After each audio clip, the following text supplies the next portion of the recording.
In today's video, I'm going to teach you how to customize offer letter templates in Gusto.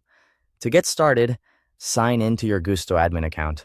Make sure you're using an account with the right permissions, since template and hiring settings are usually only available to admins or users with hiring access. Once you're logged in, you'll be on your main dashboard and ready to begin.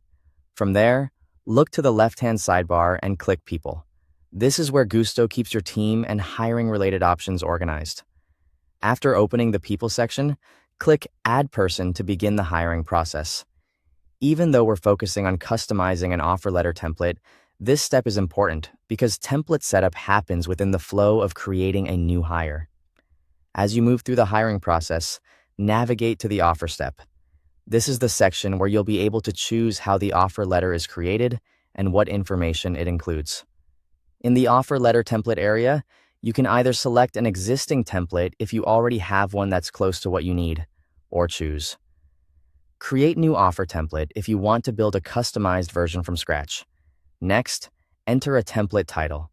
Pick a name that clearly describes when the template should be used, such as for a specific role type, department, or employment category. Giving your template a clear title can make it much easier to find later, especially if your company uses multiple offer letter formats. After that, fill in the offer details. This includes the offer letter expiration date, the manager, the job title, and the company signature information. Take your time here, because these details directly affect what the candidate will see. It's a good idea to double-check each field for accuracy, so the letter looks professional and reflects the correct hiring information.